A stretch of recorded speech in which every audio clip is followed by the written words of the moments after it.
about every media outlet. I'm talking about the current uprising in Libya. BBC found it absolutely necessary to shed some light on the situation in talking to some professors and other members of the Western community.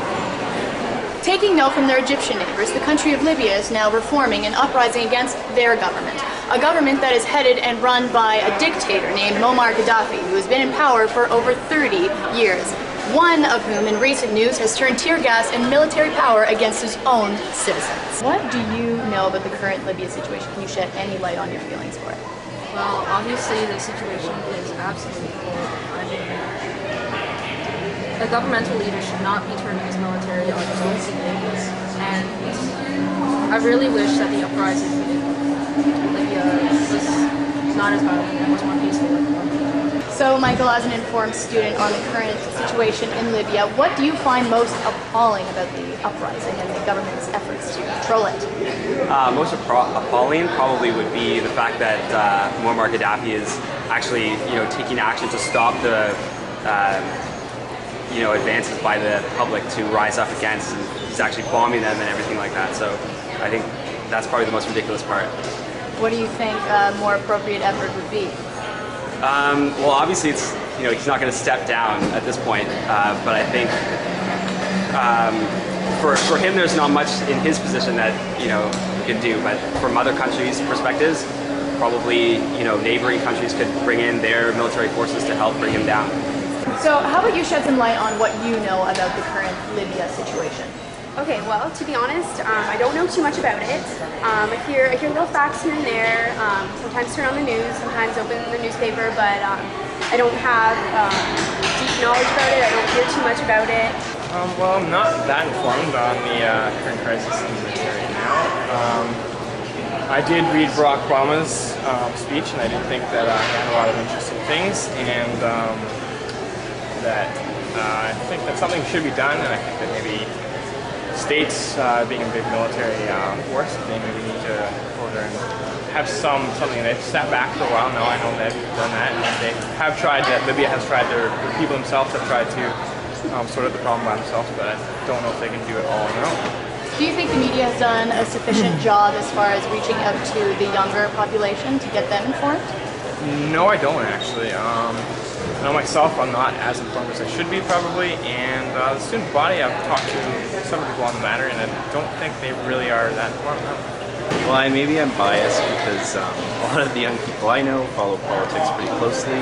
I'd say it's always difficult to engage everyone in stories like this, especially if they don't have a personal connection.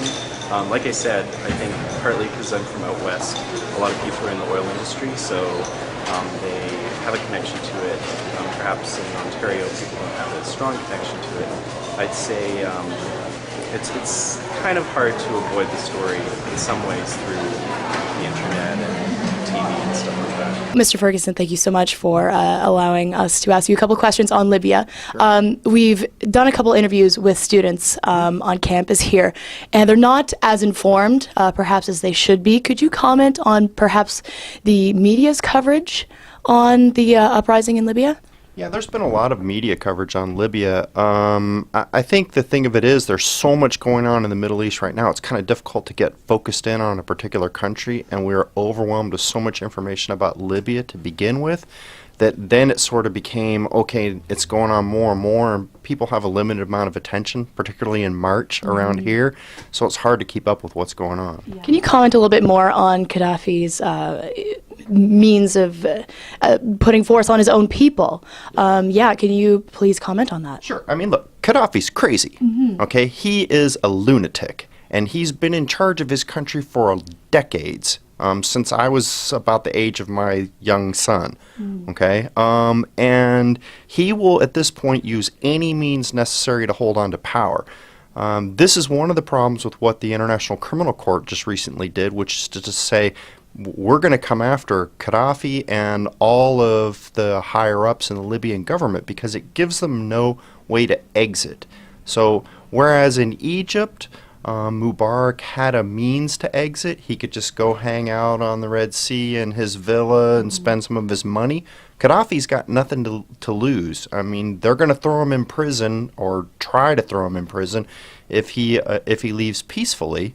And they're going to do the same thing if he doesn't leave peacefully. So this is the problem right now with trying to say, okay, the world is going to express our outrage, but when we do that, if we give them a no way out, we don't give any way to negotiate a peaceful withdrawal, a peaceful transition of power. I also know from firsthand experience the crisis that's going on in Libya right now. My stepfather just got out of there a few weeks ago.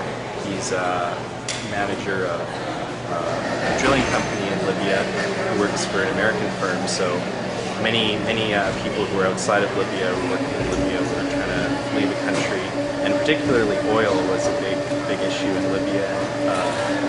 Militants were targeting oil rigs and stuff like that because that's kind of a key part of Gaddafi's power in that country. So it was very frightening for all the people, my family out west, who have people working in the oil industry.